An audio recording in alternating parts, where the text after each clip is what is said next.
여러분 창조주 하나님을 믿으십니까?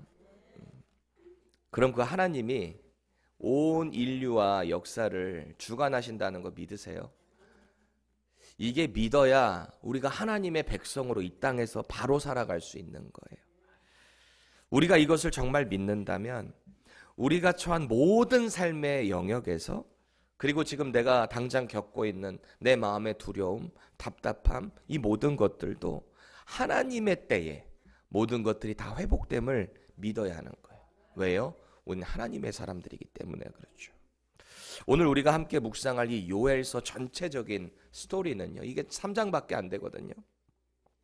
먼저는 하나님을 떠난 이 남유다 예루살렘을 향한 하나님의 심판에 이 회개를 촉구하고 있는 거예요. 이제 곧 심판이 임박했으니까 회개하라는 거예요.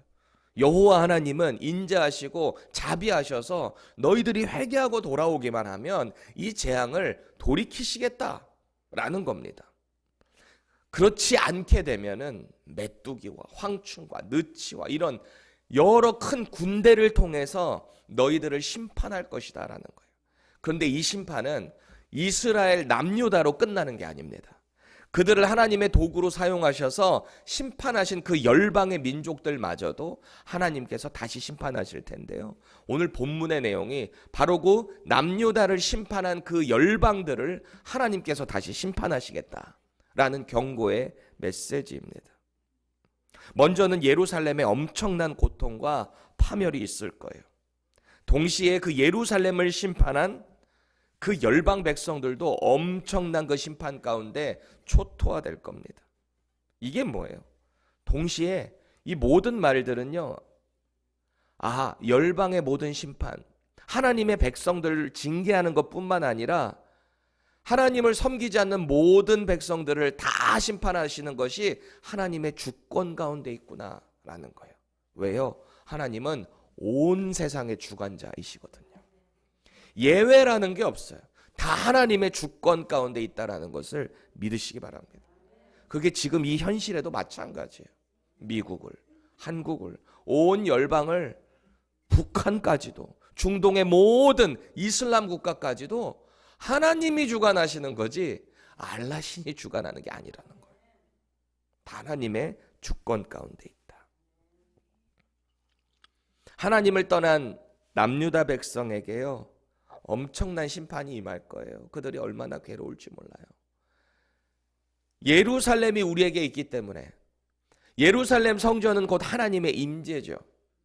하나님이 우리와 함께 계시는데 우리가 어떻게 열방 나라, 이방 민족 가운데 질 수가 있을까라고 하는 그 맹신이, 잘못된 시오니즘이 결국은 예루살렘의 함락이라는 것으로 연결되는 거죠. 그 예루살렘을 함락시키시는 하나님의 마음은 어떠셨을까요?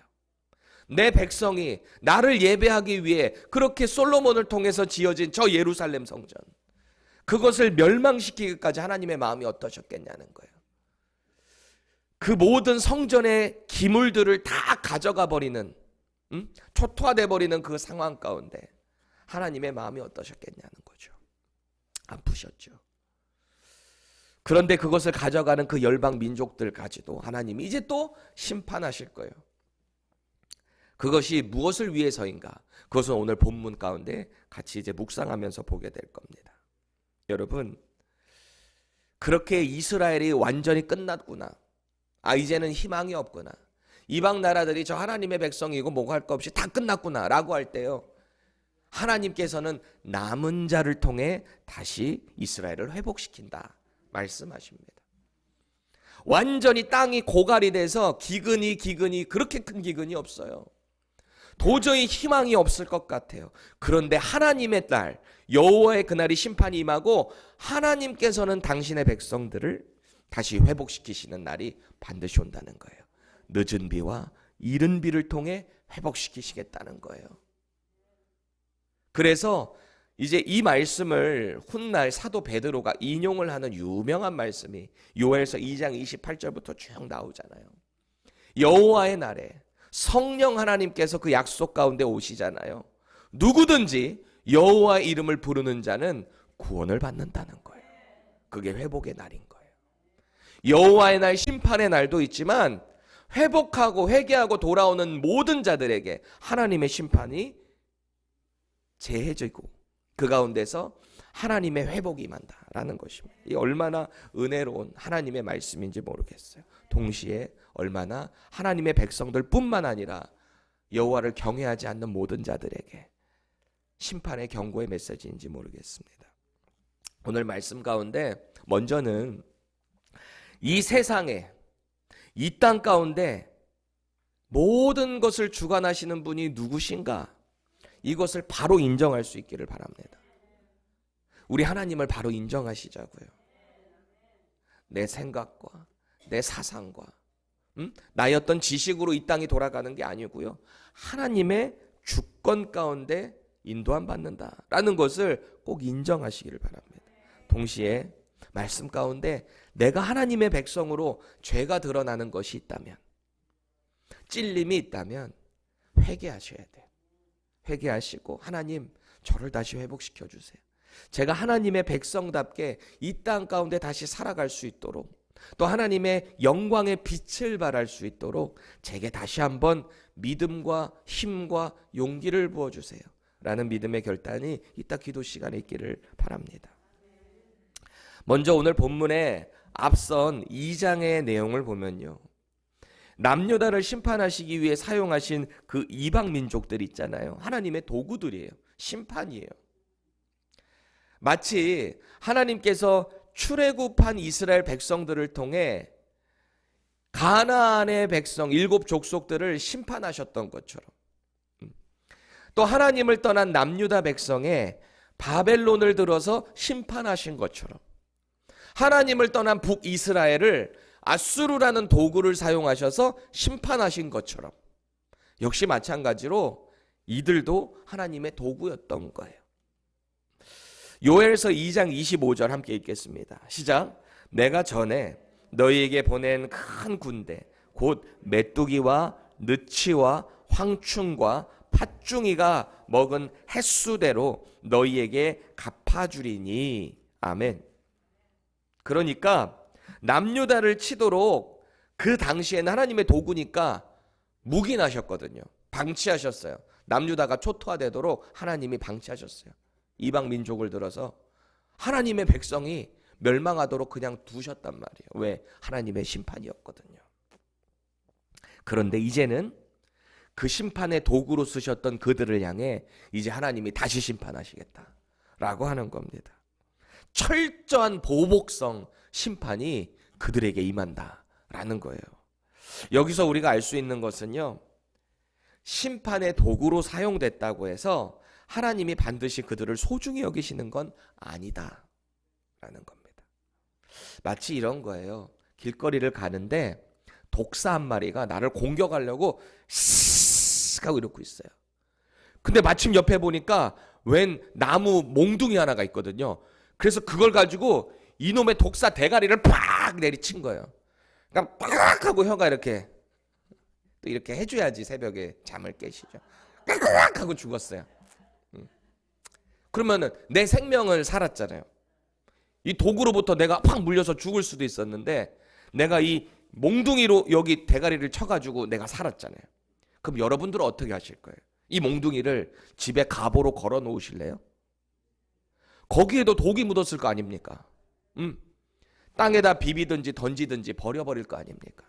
그게 심판의 도구인 거예요. 한 가지 확실한 것은요, 이 남유다 하나님의 백성을 깨닫게 하시려고 이방 민족을 심판 도구로 쓰셨죠. 사용하시는 분도 하나님, 그들을 다시 버리시는 분도 하나님이시라는 거예요. 하나님은 죄로 인해 당신을 떠난 선택된 백성 이스라엘을 깨닫는데 그 징계 도구로 이방 민족을 사용하신 것뿐이에요. 이게 중요한 거예요. 주체자가 누구이며 이 심판의 목적이 무엇인가? 이것을 우리가 바로 알아야 한다는 거예요.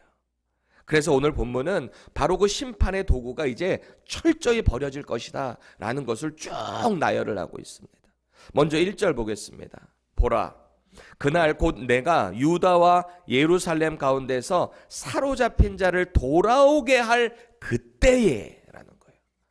이미 하나님의 심판이 이방 민족을 통해서 이 남유다 가운데 초토화됐어요. 그리고 이미 남유다는 바벨론으로 이제 끌려가게 될 그 타이밍이 올 겁니다. 바벨론의 포로로 끌려가 있을 거예요. 지금은 뭐 그 상황은 아니지만 심판의 예언을 하고 있는 거잖아요. 그날이 올 겁니다. 그런데 끌려갈 뿐만 아니라 다시 회복돼서 돌아올 날이 있다는 거예요. 반드시 있다는 거예요. 왜냐하면 하나님의 징계, 하나님 백성에 대한 징계는요, 이들을 완전히 싸그리 뽑아서 없애버리는 게 아닙니다. 하나님의 백성을 향한 징계는 깨달으라고, 돌아오라고 하는 거예요. 왜? 그들을 사랑하시니까요. 이게 포인트예요. 하나님의 백성 그래서 돌아오게 날 그 타이밍에 이제 이방 민족의 심판이 임하는 거죠. 바벨론 포로로 돌아오게 될 그날, 역사적인 회복의 날을 반드시 하나님의 백성들이 경험하게 될 겁니다. 또 그때가 되잖아요. 하나님께서 그 심판의 도구로 사용하셨던 이방 민족들 죄악을요, 이게 무서운 말인데요, 죄악을 계수하신대요. 우리가 이렇게 회개 장부를 볼 때 다 계수하잖아요. 마치 우리의 심판의 날에 우리의 선과 악을 다 계수하셔서 하나님께서 그 가운데 선과 악대로, 칭찬은 칭찬으로, 또 징계는 징계로 하시듯이 그 계수할 날이 있다는 거예요. 이방 민족들을 향해서. 2절 보세요. 내가 만국을 모아 데리고 여호사밧 골짜기에 내려가서, 여기 심판의 장소예요. 이제 여기가 내 백성 곧 내 기업인 이스라엘을 위하여 거기에서 그들을 심문하리니. 그래요. 이 그들이 누구예요? 이방 민족들. 이 남유다를 벌했던 하나님의 도구로 쓰였던 그 심판 도구, 이방 민족들 심문하신대요. 왜? 하나님은 심판 주시니까, 주관자시니까요. 성경은요, 지금 여기서 말하고 있는 여호사밧 골짜기가 어디인가? 요엘서에 보면 여호사밧 골짜기가 하나님의 그 심판의 장소로, 여호와의 날에 임하는 심판의 장소로 언급을 하고 있거든요. 그런데 정확히 이 장소가 어딘지는 몰라요. 여호사밧 골짜기가.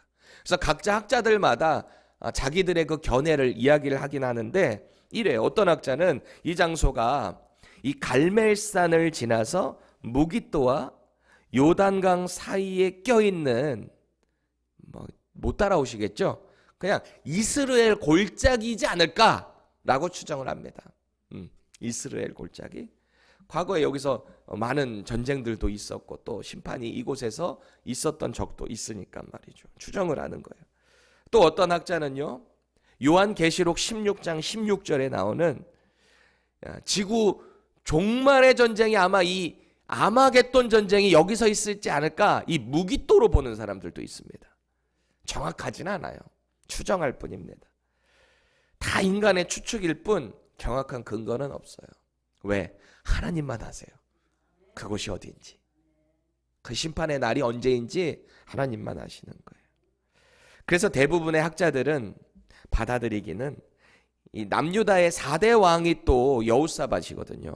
여러분, 여호사밧이 이 아람과의 전쟁 가운데 하나님께 의지해서 찬송으로 성가대로 이렇게 나가가지고 하나님을 높여드리잖아요. 그래서 그 가운데 하나님 승리를 경험했던 왕 아닙니까? 선한 왕 아닙니까? 이 여호사밧이랑은 같은 이름이지만 그 뜻은 아니에요. 그것은 아니고 여호와라는 단어하고, 여호사밧이 여호와라는 단어하고 그리고 심판이라는 히브리어 단어를 합성한 것으로 이해를 합니다. 이 여호사밧 골짜기를. 그래서 이 장소와 전쟁은 철저히 하나님의 주권 아래 있다라는 은유적인 표현이다라고 보는 게 또 정확한 것 같아요. 바람직한 것 같아요. 그리고 문맥적으로도 우리가 또 역사적으로도 보기가 자연스러운 것 같습니다. 우리가 이런 입장에서 보면은 여호사밧 골짜기의 의미 살려보면 이런 거죠. 여호와의 심판으로 볼 수 있는 거예요. 그리고 여호와께서 심판하신다. 이게 바로 여호사밧, 그 뜻으로 받아들이는 거죠. 다시 말해서 이 말은 하나님께서 그 심판의 장소에서 남유다를 심판했던 도구들을 또다시 심판하겠다라는 거예요. 여호사밧 골짜기에 하나님의 심판이 있는 거죠. 왜 그들을 심문하는가 보면요, 이스라엘을 잔인하게 그리고 악랄하게 이들이 심판을 했거든요. 주권은 하나님 손에 있었지만 그들을 써서 심판하게 된 거는 그들의 또 자유의지 영역 안에서 이들이 얼마나 비참하게 남유다를 심판했는지 모릅니다. 그래서 그들의 죄를 낱낱이 심문하겠다는 거예요. 그 죄를 계수하겠다는 겁니다. 그래서 오늘 본문 2절 후반부부터 6절까지의 내용을 보면요, 왜 그들이 심판을 받아야 하는가, 그들의 죄악상을 낱낱이 열거하고 있어요. 먼저 2절 보실래요? 하나님의 선민인 이스라엘을 흩어버렸대요, 이들이. 그리고 거룩한 땅을 나눠버렸대요. 여러분, 하나님께서 이스라엘을 출애굽시켜서 가나안 땅으로 들어가게 됐을 때 그들에게 뭐를 기업으로 주셨죠? 땅. 이 땅이라는 것은 지금 우리가 생각하는 단순한 부동산의 개념이 아니에요. 하나님께서 언약으로 약속으로 주신, 각 기업에게 할당해 주신, 하나님께서 주신 기업인 거예요. 서로 주고 사고 팔고 할 수가 없어요. 왜? 하나님의 백성에게 하나님이 주신 거기 때문에. 그래서 우리 희년, 안식년 뭐 이런 거 있잖아요. 그 가운데서 하나님의 은혜 가운데 모든 일들이 다 돼야지 자기네들 스스로 할 수 없어요. 혹 그것이 어디에 눌려 있었더라 할지라도 그 희년이 지나면은 모든 것들을 다 다시 돌려줘야 돼요. 왜? 원상대로 주신 분이 하나님이시니까 말이죠. 모든 것들이 다 하나님 아래 있는 거예요. 주권 아래. 3절 보세요. 하나님의 백성을 상대로 인신매매를 일삼았대요. 이 이방 민족들이 인신매매. 5절 보세요. 거룩한 성전 안의 기물과 보물들을 포함해서 이스라엘의 재물을 약탈했어요. 사실 허용하신 분은 하나님이신데 하나님은 그것을 반드시 심판하신다는 거예요. 그리고 6절 보세요. 선민인 이스라엘을 헬라 족속의 노예로 팔았어요. 그리고 약속의 땅으로부터 철저히 격리시키는 죄를 이 이방 민족들이 지었다라는 거예요. 모든 것이 철저히 하나님의 백성을 중심으로 이제 이들을 심판하게 된다는 거죠. 우리는 여기서 한 가지 질문을 던지게 됩니다. 분명 이들은, 이 이방인들은요, 남유다를 심판하시기 위한 하나님의 도구였거든요. 그거를 허용하신 분이 하나님이셨잖아요. 또 그들이 그런 만행을 스스로 마음껏 저지를 수 있게 허용하신 분도 하나님이셨어요. 그런데 왜 이제 와서 하나님께서는 그들을 향해 이토록 철저하게 심판하시는가? 왜 그들의 죄를 그렇게 철저하게 계수를 하시는가 말이죠. 그 이유가 뭔가? 바로 오늘 본문 2절 중반부에서 이렇게 말씀하고 있습니다. 바로 하나님이 이렇게 하시는 이유는 뭐래요? 내 백성, 내 기업인 이스라엘을 위하여 그렇게 하시겠다는 거예요. 남유다를 심판하신 이유도 당신의 백성, 당신의 기업을 사랑하시기 때문에 징계를 하신 거거든요. 돌아오라고, 깨달으라고, 회개하라고. 그렇죠? 철저히 유린당하고 그 고통 가운데서 하나님께 호소하는 당신의 그 언약의 백성 이스라엘을 위해 이방 민족을 심판하셨던 거예요. 다시 말해서 심판의 도구로 사용하시는 분도 하나님이고요. 그 심판의 도구를 또다시 심판하시는 분도 하나님이에요. 모든 것들이 하나님의 백성을 중심으로 이루어지고 있다라는 겁니다. 저와 여러분들이 하나님을 경외하십니까? 하나님의 백성이라고 신뢰하십니까? 그럼 하나님은 우리만 이렇게 보고 계시는 것 같아요. 우리를 중심으로 하나님은 당신의 일을 이루어 가시는 거예요. 왜요? 우리는 하나님의 뜻 가운데 거하는 사람들이기 때문에 이제 하나님은 돌아오지 않은 자들을 향해 그분의 인자하심과 자비하심으로 기다리고 계시는 거예요. 이렇게 당신의 팔을 뻗어서 우리 로마서에 사도 바울이 말씀하셨던 것처럼 하나님의 팔이 그들을 향해서 이렇게 벌려 있는 거예요. 마치 이렇게 꼭 잡으려고 했는데 안 잡혀서 이렇게 팔을 쭉 뻗치고 계시는 것처럼 하나님이 온 열방의 구원을 기다리고 계신다라는 겁니다. 특히 오늘 본문 1절에서 7절을 보면요, 이런 하나님의 강한 심판의 의지가 담겨 있는데 계속해서 반복되는 말씀들이 있어요. 그래서 제가 이거를 이렇게 다 동그라미를 쳐보니까 내 백성, 내 기업, 나의 땅, 내 백성, 내 은, 금, 나의 진귀한 보물 다 뭐라고 돼 있어요? 내 거라는 거예요. 다 내 거라는 거예요. 다 하나님의 거예요. 누가 감히 내 거를 건드려? 하나님이 이러시는 것 같아요. 이것들이 보자 하니까 내 거를 이렇게 맘대로 대. 하나님이 이러시는 거예요. 이방 민족들을 향해서. 이것들 너희들 내가 가만 안 두겠어 말이죠. 든든하지 않나요? 우리가 하나님의 백성이라면 우리를 억압하고 있는 것, 하나님의 백성을 감히 어렵게 하고 있는 그 어떤 존재, 하나님의 심판의 날이 있다는 거예요. 우리가 하려고 하지 마시고요, 하나님의 그 심판을 우리가 의뢰해야 한다라는 겁니다. 이게 이런 마인드로 우리가 살아가면 얼마나 우리가 든든한지 몰라요. 이건 비겁한 게 아니고요, 내 힘으로 하려고 하는 게 아니라 하나님의 능력을 의지하는 믿음이 되는 것입니다. 그렇게 하나님의 계시를 받아서 이방의 심판의 때를 지금 요엘 선지자가 선포하고 있어요. 그래서 이제는 하나님의 압도적인 승리를 선언하고 있습니다. 이거는 감히 이방 민족들이 아무리 지들끼리 힘을 모아도 될 수가 없는 게임인 거예요. 무모한 거예요. 그래서 너희들 한번 반항해봐라. 조롱하고 있어요. 하나님의 선지자가. 너희들 한다고 되겠니? 이제 하나님의 심판이 올 건데 라고 말이죠. 9절 보세요. 모든 민족에게 널리 선포하는데요, 너희들 전쟁 준비해보라는 거예요. 용사를 격려해보라는 거예요. 병사를 다 가까이 오도록 준비해보라 라는 겁니다. 10절은 우리 세 번역으로 한번 볼까요? 시작. 보습을 쳐서 칼을 만들고 낫을 쳐서 창을 만들어라. 병약한 사람도 용사라고 외치고 나서라. 아멘. 보습은 이제 쟁기예요. 쟁기. 농기구잖아요. 땅을 기경할 때 쓰는 거고요. 낫은 어떨 때 쓰는 거예요? 벼를 이렇게 벨 때 쓰잖아요. 이 농기구 갖고 와서 너희들 다 무기 만들어봐 라는 거예요. 또 너희들 병약한 사람들, 아주 허약한 그런 사람들 다 모아가지고 용사라고 만들어봐. 다 긁어 모으라는 거예요. 이 전쟁을 위해서 준비해보라는 거예요. 얼마나 조롱하고 있는가 하나님 선지자가. 너희들 아무리 준비해도 안 돼. 왜? 이건 하나님의 심판이기 때문이지 라는 거죠. 안 되는 거예요. 계속해서 11절 보세요. 이렇게 이스라엘의 사면을 둘러싼, 동서남북을 다 둘러싼 대적들이 모두 모여서 전쟁으로 모여보라 라는 거예요. 대적해보라는 거예요. 이 전쟁을 준비하시는 여호와 하나님의 확실한 승리를 선포하고 있습니다.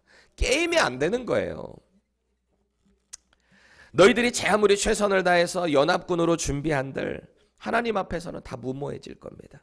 이런 심판의 메시지를 선포하는 요엘, 이제 하나님께 이렇게 기도를 하고 있어요. 11절 중반절 보세요. 여호와여, 주의 용사들로 그리로 내려오게 하옵소서. 그럽니다. 결국 하나님의 용사들, 즉 천군 천사로 말미암아서 그 대적이 철저히 멸망될 것이라는 믿음의 촉구를 하나님께 하고 있는 거예요. 모든 전쟁이 다 하나님의 손에 달려있다. 이제 12절 보세요. 여호사밧 골짜기 이야기가 또 나와요. 즉 심판의 골짜기, 하나님의 심판의 골짜기에 모인 모든 그 대적들이 있잖아요. 그들은 결국 심판자, 주관자 되시는 그 하나님께 철저히 무너지게 될 겁니다. 그들의 심판의 때가 얼마나 임박했는지 보세요. 13절 함께 읽겠습니다. 시작. 너희는 낫을 쓰라.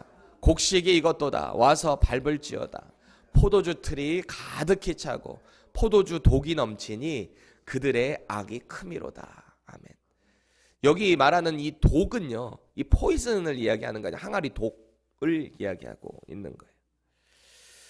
얼마나 이 심판이 임박했는가. 마치 추수 때가 다 달아가지고요, 낫을 이제 베야 되는 상황이 왔다라는 겁니다. 또 이 포도주 틀 안에 있는 이렇게 포도 송이들의 즙이 있잖아요. 그게 이렇게 계속 조금씩 채워져서 큰 항아리를 다 이제 덮은 거예요. 이제 넘치기 때문에 이 항아리를 이제 비워야 되는 거죠. 빨리 갈아줘야 되는 거예요. 그만큼 심판이 임박했다라는 겁니다. 여러분, 우리는 예수 그리스도의 은혜로 하나님의 백성이 되었어요. 다시 말해서 저와 여러분들은 하나님의 것입니다. 하나님의 것이 되었다는 것은 하나님의 소유죠. 그럼 하나님의 소유는 하나님께서 보호하세요. 하나님께서 인도하세요. 당신의 뜻대로. 구원받은 성도에게 가장 큰 무기가 있다면 뭘까요? 저와 여러분들에게 가장 큰 무기. 세상의 통치자 되시고 심판의 주관자 되시는 하나님께 우리의 모든 것을 다 의뢰할 수 있다는 거예요. 이게 우리 최고의 무기예요. 내가 해보려고 하는 게 아니고요. 내 편이 돼주시는 분이 하나님이라는 거예요. 그래서 저는 사실 아까 우리 동간 전도사님 처음에 불렀던 그 찬양 참 좋아요. 시편 121편이잖아요. 응? 우리의 눈을 들어서 하늘을 보라는 거예요. 우리를 도와주실 분이 누구신가? 천지를 창조하신 여호와라는 거 아닙니까? 우리 뜻대로 해보는 게 되는 게 아니에요. 하나님께서 우리 인생을 주관하시기 때문에 하나님께 의뢰할 때 하나님이 당신의 백성들을 보호하시고 지켜주신다는 거예요. 그리고 가장 선한 길로 인도하신다라는 것입니다. 언뜻 보면요, 세상이 우리를 이기는 것 같아요. 우리는 늘 힘이 없고 그렇게 질질질질 끌려가는 것 같아요. 세상의 악한 거짓 사람들이 거짓말을 밥 먹듯 하는 사람들이 우리를 막 이겨먹는 것 같아요. 이대로 하면 안 되는데 아니에요. 모든 주권이 하나님께 있어요. 그렇게 하나님만을 의뢰하는 성도의 기도를 들으시는 거예요. 그리고 하나님의 뜻대로 인도하시는 거예요. 제가 계속 의뢰한다라는 말 하죠. 의뢰한다는 말은요, 내가 해결할 수 없다는 걸 뜻해요. 내가 못하니까 의뢰하는 거잖아요. 어떤 법적인 일을 할 때도 내가 못하니까 변호사에게 의뢰하는 거 아니에요. 대신해달라고. 믿는 거 아닙니까? 변호사한테 의뢰하는데 나는 이거 안 될 것 같아 하면서 의뢰하는 사람이 있어요? 다 될 거라고 확신하고 의뢰하는 거 아닙니까? 하물며 변호사에게도 그런 마음으로 의뢰하는데 우리를 창조하신 하나님, 천지만물을 지으신 하나님, 온 세상의 주관자이신 그 하나님께 의뢰한다라는 것이 어떤 믿음이 필요할까요? 하나님은 반드시 우리를 승리케 하세요. 의뢰한다는 말을 제가 사전을 찾아보니까 이런 뜻이 있어요. 어떤 사람이 다른 사람이나 어떤 대상에게 의지하는 게 의뢰하는 거예요. 의지하는 거. 내 힘으로 안 되니까 의뢰하는 거 아닙니까? 저와 여러분들의 인생 가운데 우리는 무엇을 하나님께 의뢰하고 있습니까? 혹은 내가 자꾸 나의 힘과 능력과 지식으로 의뢰하는 건 또 무엇입니까?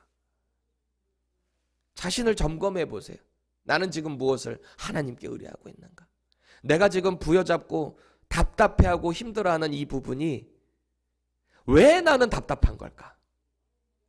혹시 내가 하나님께 의뢰하지 못해서 답답한 건 아닐까 말이죠.